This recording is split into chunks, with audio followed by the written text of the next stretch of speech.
Hello and welcome to the Complete Podcast Network. I'm Dale Woods, recording from Los Angeles, California. Joining me is Anthony Wilson. Anthony, how are you tonight? I'm doing okay, Dale. How are you? Doing swell, sir. So on tonight's show, we react to the Chargers beating the Chiefs at their own game and make picks for Sunday's NFL slate. Let's get to it.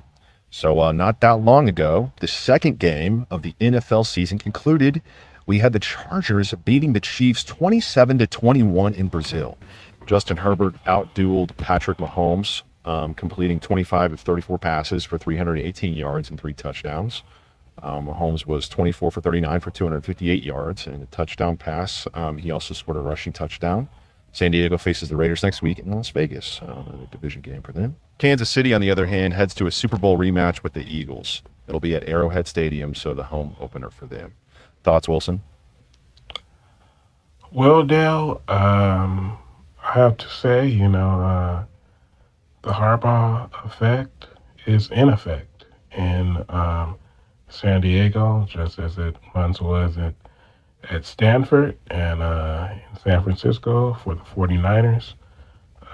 You just see, I guess you'd have to say Michigan do, although it took a while for them to, get to the level that they really wanted to be at.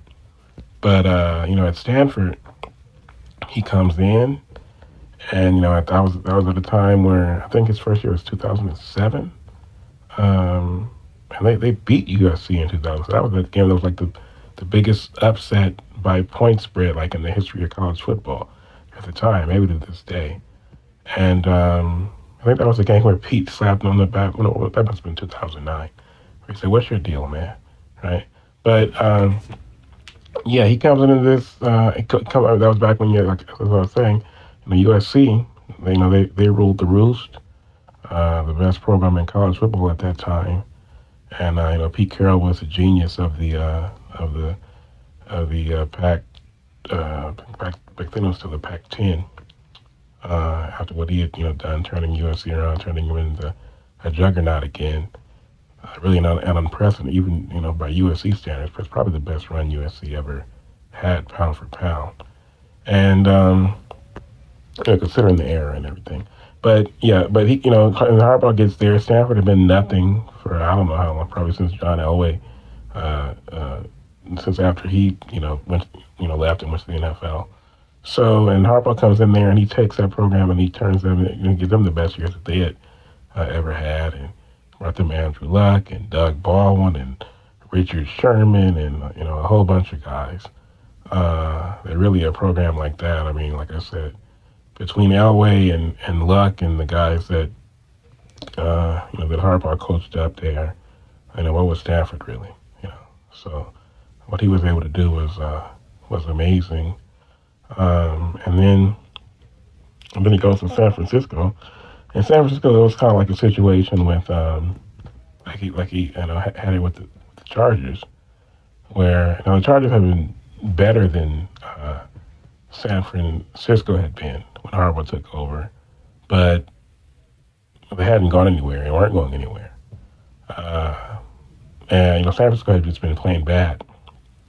What the roster was, the talent that he ended up having success with. They made the conference championship game in 2011, his first year. Made the Super Bowl the next year. The conference championship again the next year, and the last year, that was his last year, they kind of fizzled out. But the roster was stacked when he took over. It just needed, it was Mike Singletary's players, right? But they needed the right guy to come in and crack the whip and get them get them looking how they were supposed to look, and he did that. And in this situation now with San Diego, I think that it's a similar type of situation. I wouldn't say that this San Diego team is as talented as that San Francisco team, because that San Francisco team was loaded, but for sure they have a better and more talented quarterback. And that's nothing against Alex Smith, because Alex Smith was a good quarterback for a long time, especially after Jim Harbaugh took over, and then Alex had success playing for Andy Reid in Kansas City before Mahomes. And Alex had the 1 year, and then Kaepernick took over. Well, Kaepernick, he had a nice little run there, but he's no Justin Herbert. Justin Herbert, talent-wise, just throwing the football, his size, he can run. He showed that tonight. He clinched the game on that first round, that first down run there at the end there. So this team that he took over is a talented team, but they weren't going anywhere. Last year they made the playoffs. They didn't make the playoffs also under the previous head coach, who he was such such an idiot. But they made the playoffs last year. But Herbert, numbers wise, I think they're kind of conservative the way they played. But tonight he just absolutely balled out. Dale already gave you his line for the night. He was outstanding. And the Chargers are things are looking up for them. So you look at that division, man. It's kind of a similar situation, I think, because you have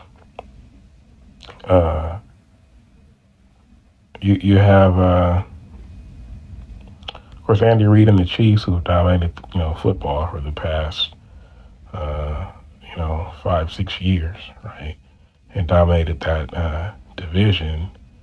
And I'll get to them in a second. Now, tough their schedule is. But now you got another smart guy in the division. Obviously, Sean Payton. He was already, he came back and he reminded everybody how good he is last year with what they did. And now you got Pete Carroll in that division. So you got 4 great football minds. It's probably never been a division that had 4 head coaches like this at one time. So, I think that what Herbert was doing, man, he's just doing what he's always done, which is go and raise the ceiling of and max out the teams of wherever he goes.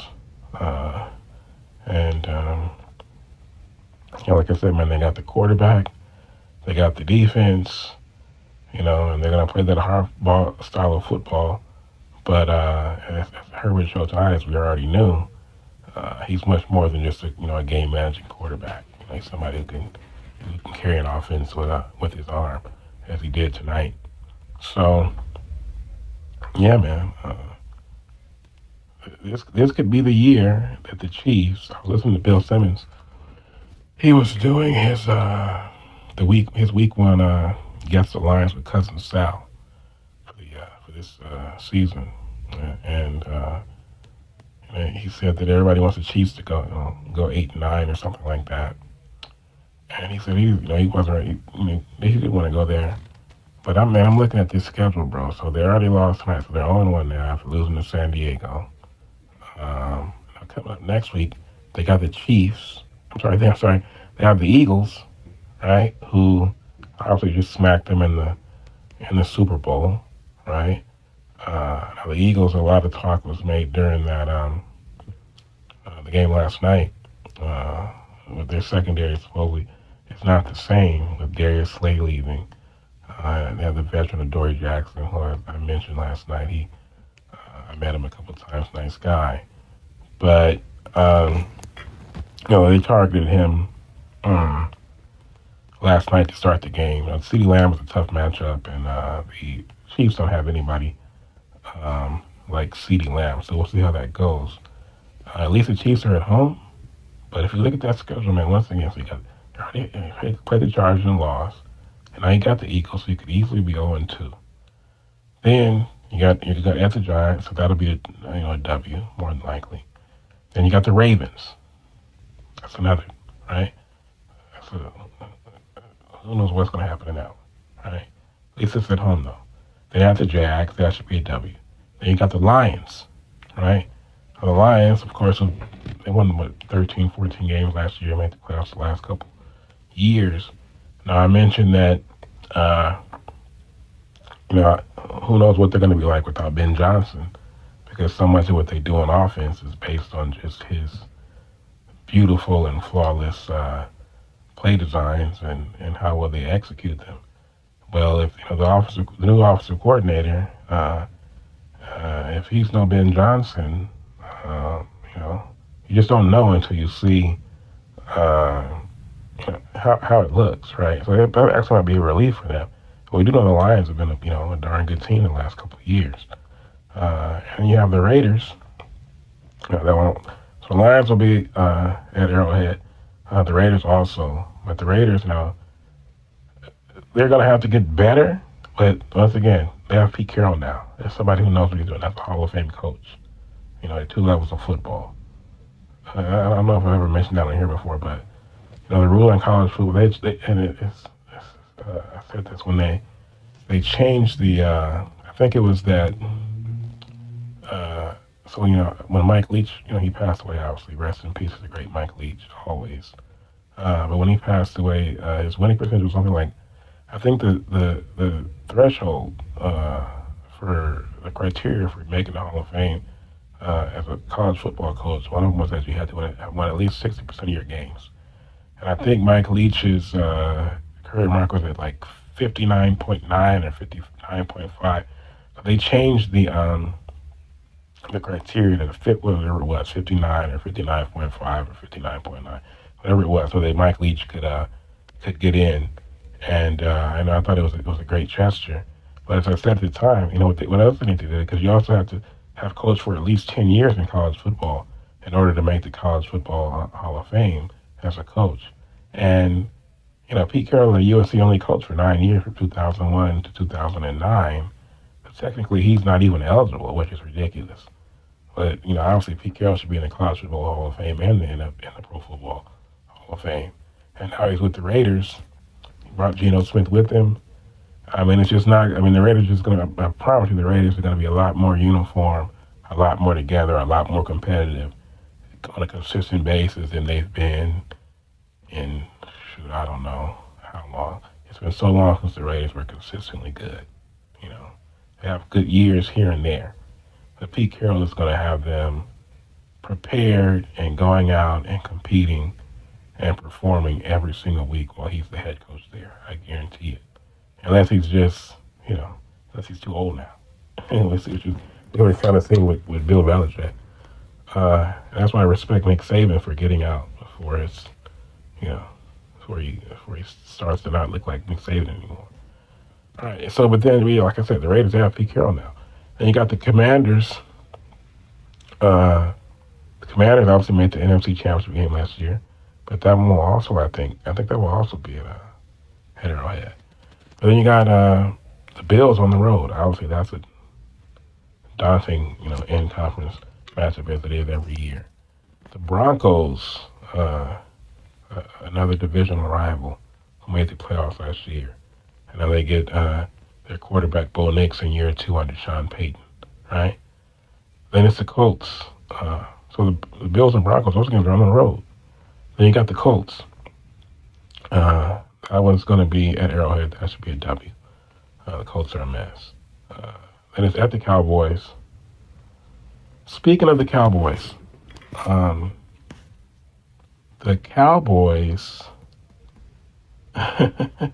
something occurs to me because when you look at the Chargers, their best receivers are Ladd McConkey. They brought back Keenan Allen. And so, and that's just a thought that I'd had before. It just reminded me of it tonight. Seeing the Chargers win tonight with, the receivers they have, and Herbert putting up the numbers he did with the receivers he had. And obviously, what Mahomes has done winning Super Bowls with, a great tight end that's not even really great anymore in Kelsey. So he looked better tonight than he looked pretty much all last year. He caught a 47-yard touchdown pass. But no, great outside weapon since they traded Tyreek Hill, and all he's done is made the Super Bowl every year since they traded Tyreek Hill, right? So you don't need necessarily a all-pro 1A wide receiver, to win a Super Bowl. I mean, the Eagles, they had AJ and Devontae, but they're more of a running team. As I mentioned, the Chiefs, we know that they haven't had one since Tyreek. Uh, okay, so you got Tampa Bay. Yeah, they had really good receivers, and AB came in like halfway through the season. But the Rams, they had that one super duper Cooper Cup year. Uh, but I think overall history has shown, Randy Moss doesn't have a Super Bowl. Terrell Owens doesn't have a Super Bowl. Calvin Johnson doesn't have a Super Bowl ring. Larry Fitzgerald doesn't have a Super Bowl ring. Of course, Jerry Rice won 3. Michael Irvin won 3. But a lot of those guys who are that dominant, they don't end up winning championships because it's not really necessary. It's more important to have be able to stop the run and rush the passer and do things like that than it is to have a great receiver on the outside. Uh, so, and of course, this is going all the way back, to look what Brady was doing those first 3 Super Bowls. Really not. But Brady, not of. I mean, you got to remember in the Moss years, they didn't win a Super Bowl. So I mean, they almost went 18-0, but they went 17-1. So really, in none of those years that Brady won in New England, they have a great receiver. Of course, the last run, the second part of that run, Gronk was the best tight end to ever play, but not a receiver that they have a dominant, A+ receiver. All right, so once again, you just don't really need it. But the Cowboys what the Cowboys really should have done was the Cowboys should have traded CeeDee Lamb and tried to get a nice haul for him, and kept Micah, paid Micah, and then also tried to get a Kenny Clark like player, a nose tackle, somebody who can help them against the run. And now you got a good, if they had done that, now you got a good run defense, now you can still rush the passer, right? And like I said, you don't need they do just fine with George Pickens and whatever else they have at receiver, you know. So that was one mistake Jerry made, but I still like the return he got for Micah. We just have to see what he does with those draft picks. But yeah, that should probably be if we know the Cowboys, that'll probably be a bid, even though it's going to be in Dallas. Then after that, you got the Texans, who are they're good with C.J. Stroud. Got the Chargers again. Both of those games, Texans and Chargers, that's going to be at Arrowhead. So that does work for the Chiefs. But again, these are just a bunch of tough games. And then it's at the Titans. That should be a win, obviously. And the Broncos, once again, that was going to be at Arrowhead. And they close with the Chiefs. It closed at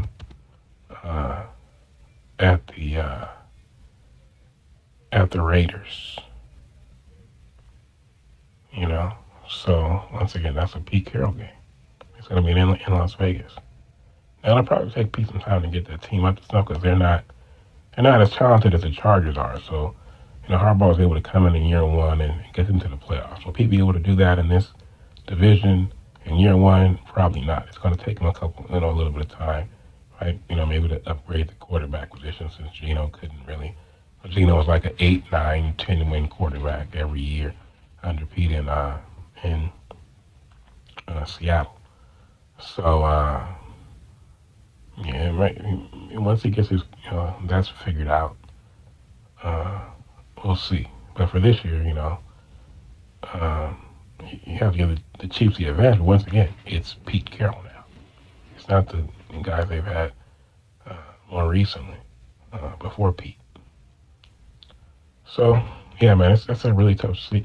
That's like I said. So Titans W, Colts W, Jags W, Giants W, right?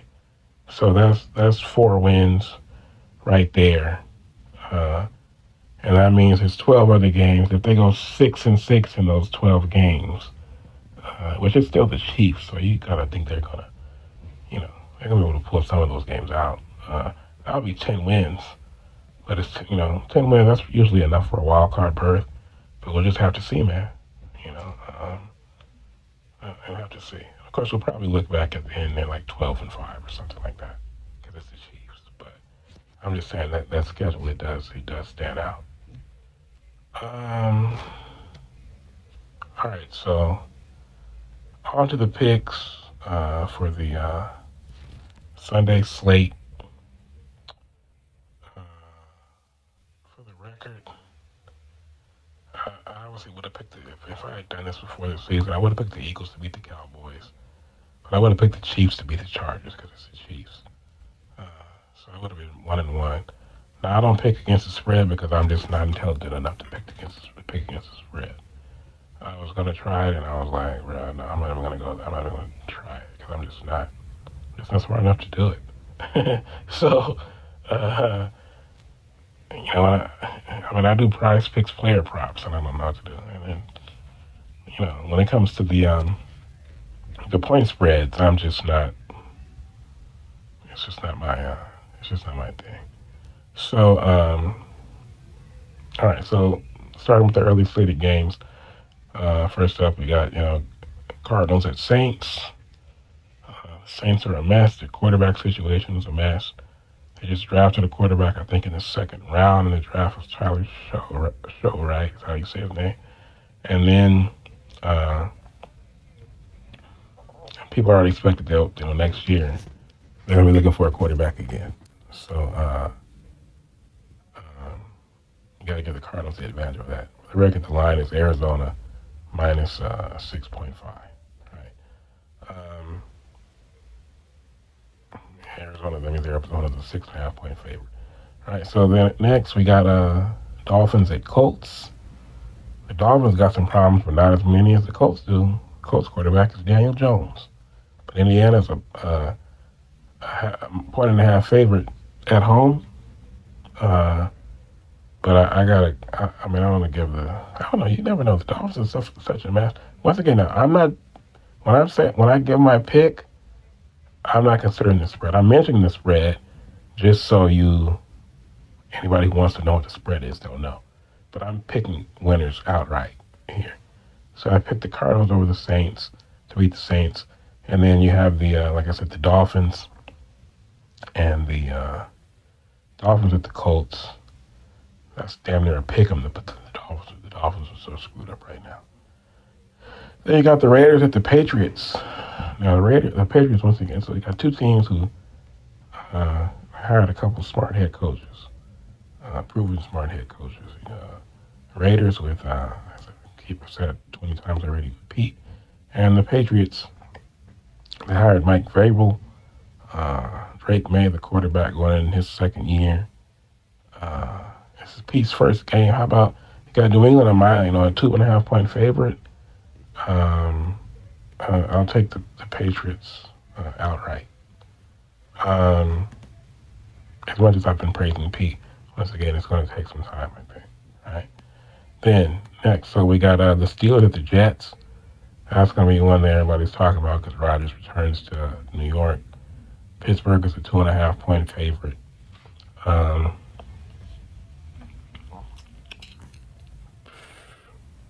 Steelers with Rodgers at quarterback. The Jets with Justin Fields. I'm going to go ahead and pick the Steelers. Next, we got the Giants at the Commanders. The Giants, Russell Wilson will start. But Jackson Dart is waiting in the wings. And the Commanders, oh man, they're 6.5 point favorites at home. And they made the NFC Championship game last year. Jaden Daniels goes in year two, though he better stay away from my baby Juju Watkins. So I'm still going to go with the Commanders, though. Next, we got the Panthers at the Jaguars. Jacksonville's a 3.5 point favorite. As much as people want to talk about Bryce Young, I mean, Bryce Young is like 5'10". Trevor Lawrence is like 6. Isn't Trevor Lawrence like 6'6"? Come on, Trevor Lawrence. Don't let this little man beat you, please. You're at home, too. Give me the Jags. Um, Next, we have the Bengals at the Browns.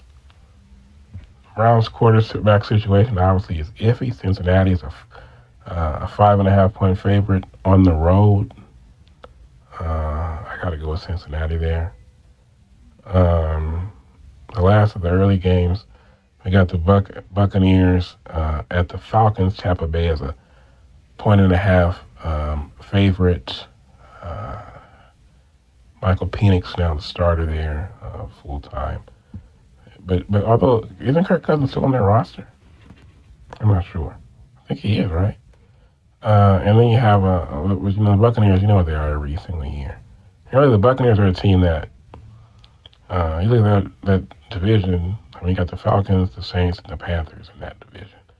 And the Buccaneers barely eked out the division last year against the Falcons. There's really no excuse for that. They need to do better. They have Baker Mayfield. They still have Mike Evans and Chris Godwin. You know, I mean, the Buccaneers should win that division easily. I want to see the Buccaneers win 11 games this year. How about that? Although I like Michael Penix, we just have to see how it goes, though. Next, we have because this is the first of the afternoon games. We got the 49ers at the Seahawks. Niners are a 1.5 favorite on the road. I like I think the Niners, they traded Debo. I don't think that should be much of a problem. But, the Seahawks with Sam Darnold, do I believe in Sam Darnold? I would like to tell you that I believe in him, but, if I'm using my brain, I would say that he probably was propped up by the situation he was in last year with KOC uh, uh, uh, and those receivers he had. So I'll go ahead and take the Niners there. Next, we got the Titans at the Broncos. I mean, the Titans are probably going to be one of the worst teams in football in Cam Warren's rookie year. The Broncos are 8.5 point favorites, and they should dominate. So I'll take the Broncos. Then we got the Lions at the Packers. That should be a hell of a game, man. The Packers. Who knows? Michael Parsons says it's up to the team and up to the doctors to decide if he's going to play tonight. Green Bay is a 1.5 favorite at home. And we're going to have to see how the Lions look without Ben Johnson.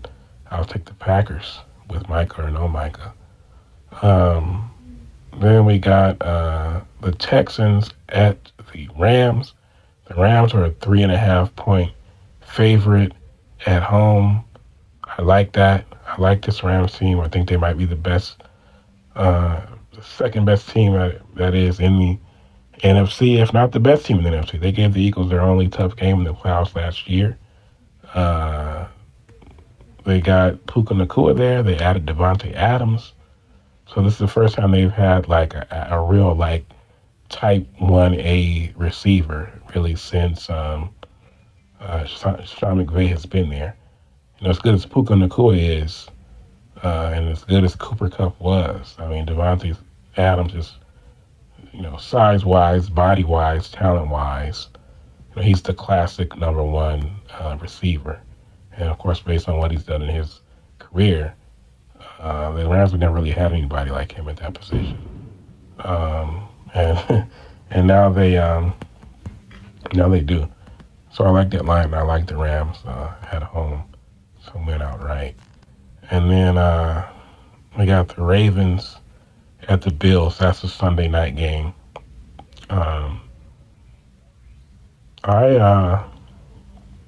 Stuff in Baltimore is a 1.5 favorite on the road against the Bills.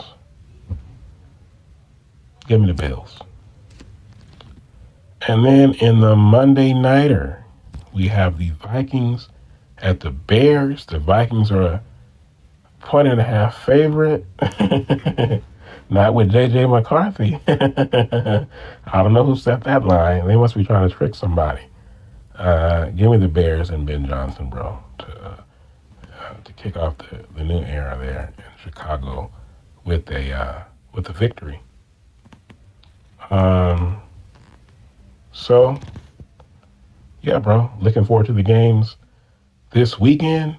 Uh, I'll be back on here. You know, probably hear from me again Sunday night.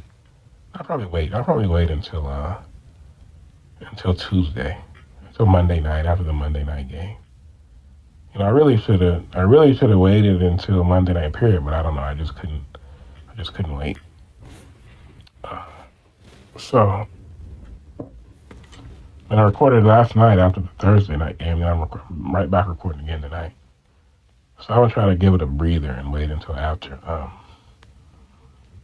the Monday night game, and then I'll talk about college football, and I'll talk about Sunday's games uh, uh, on Monday night. Okay, so before I get out of here, just a reminder to hit that subscribe button next to the Complete Podcast Network, and to follow the show on Twitter and Instagram at TC Pod Network. You can also send feedback and mailbag questions to Complete Lakers Podcast at gmail.com. We are out.